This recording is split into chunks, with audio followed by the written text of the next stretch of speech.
Hi everybody, it's Sue here. So lately I've been incorporating a lot of somatic-like movements in all of my classes, whether they're more active or whether they're yin-like, it doesn't really matter, to help people get connected on this deeper level and not just stay in this superficial part, get inside. And many people call this different things. Some call it the deep inner core. Some people call it the dynamic core. Um, I've even heard it called fascia core. Anyway, I've been putting together some different movement patterns to help us integrate this area and move more with the whole body and not just isolate parts like, oh, I'm going to get six-pack abs, so then I'm going to do 150 crunches, right? So the yogis teach us that this deep core starts from the plantar fascia, the base of the feet, the arches of the feet, work up the inner leg, through the pelvis and the pelvic floor, up into the torso. Some people even say all the way up to the head. Okay, so it's vast. And when there's a kink in the chain or there's a block somewhere, the whole system doesn't work very well. So if you have trouble with balance, or you never really feel like you're strong in your core, maybe your back's a little tweaky, this might be a new way to look at it. So join me on the mat. I'm going to show you one of the movements that I like a lot that helps integrate this whole piece. So before we begin, let's just lie down on our backs and sense and feel what's going on. Turn the palms open, let the legs relax, and just drop in. What do you notice? How is your breathing? Maybe even what's the state of your mind? Or how's your energy today? Notice these parts of us that we tend to not want to pay attention to because we're busy. All right, this movement pattern, I want you to bend your knees, roll to your side. Now you can put something under your head, like a little blanket or something, to support your head, or you can also just roll your arm underneath you so that you've got support. I want your head in line with your body. Take your top leg and put your foot behind your bottom leg and stretch that foot all the way out. So this top leg is facing the ceiling. And what I'd like you not to do is fall backwards. See if you can balance yourself on your hip and your shoulder. So you're truly more sideline. You can use this top hand to help you. We're going to work on this bottom leg here. So the first thing I want you to do is take a breath, reach through the heel and extend that leg like you're trying to stretch it a little bit longer. And then let your breath and movement pattern glide together as you bring the knee up and then press it away.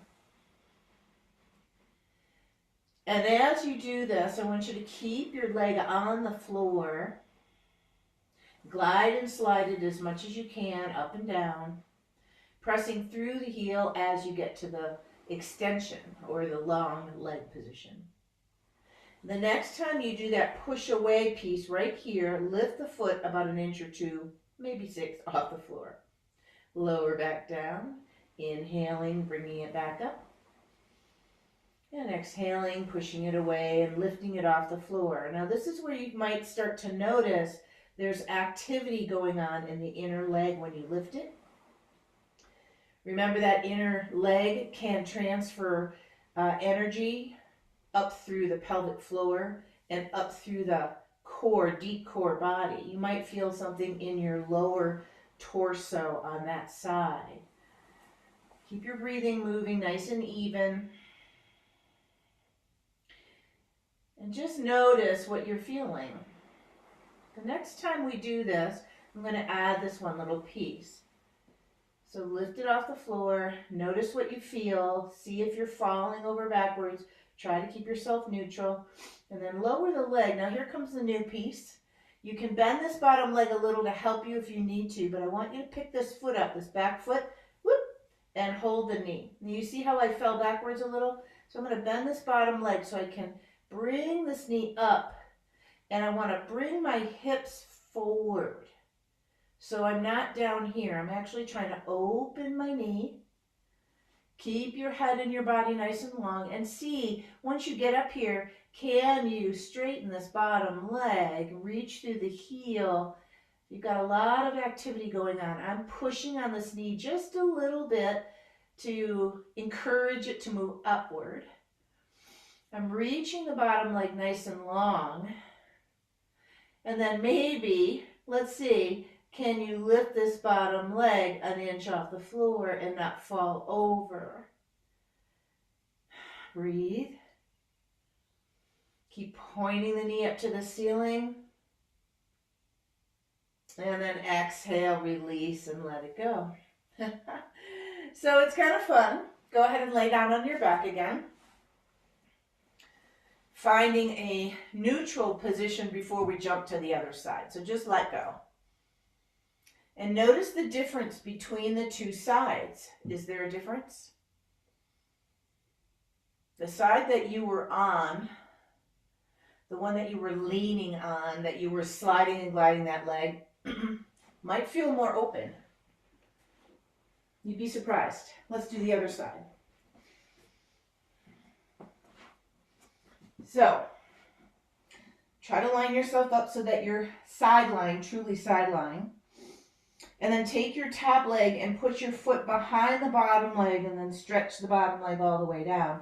And if I were to look at you, I'd want to see you in a straight line and not like a jackknife. Okay? Use your top hand to help you balance.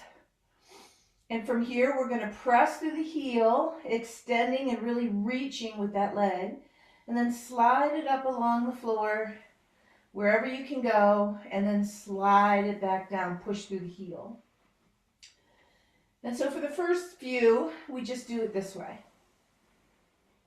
What's wonderful about this type of movement practice is that there's no sort of rule, oh, you have to do 10 or you have to do sets of 10 or none of that. You do, I don't know, 10, 15, 20, whatever you feel like doing. Next time we push the heel away, we want to lift the foot off the floor, activating this adductor inner thigh muscle and fascia line on the inner core.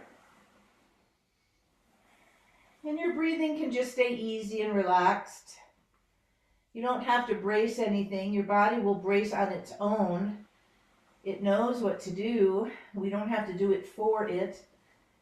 Just notice what you notice as we're going through this little movement pattern. How does this side feel compared to the other side?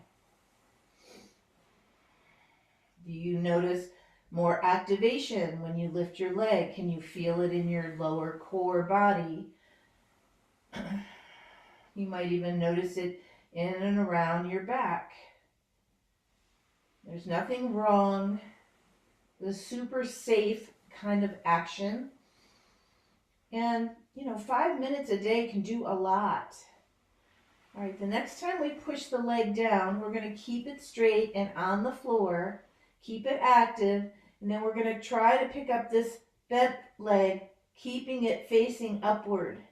Now you could tell that on this side I didn't fall over like I did on the other side. So this side's a little bit stronger, a little bit more active. So press through the straight leg if you have it straight. Reach this top knee up to the ceiling, like I'm trying to open my leg more. Breathing is a good thing. And then if you want to play, see if you can lift your leg. Now on this side, for me, I can't do it. I literally can't do it. So I have a little bit of a block in my system on the side from my inner core up. So I'm going to have to work on that, huh? And sometimes it's just trying a couple times, laughing, stay lighthearted. This isn't like an awful experience. It's a lighthearted play experience. You see how I was able to make that happen? Now, my form isn't ideal, but I'm still activating it. And then go ahead and release. And come back onto your body. Let your palms turn open, let your legs drop down, and notice what you notice. What do you feel and sense? Does your body feel a little heavier or a little lighter? A more spacious? Maybe the breath is deeper? To end that whole series, you could just bring your knees into your chest, give them a little hug. Don't pull too hard. People overdo this and really overstretch their lower back. And then go ahead and roll over and come on up. So, another somatic type movement that can help you connect a little bit more to this deep inner core. Why do we care about that? Because it's going to help you with feeling grounded, feeling more stable, your balance. A lot of people just say, well, let's keep practicing balance. Well, that's fine and good, except for what if you just keep falling down? So try it and see.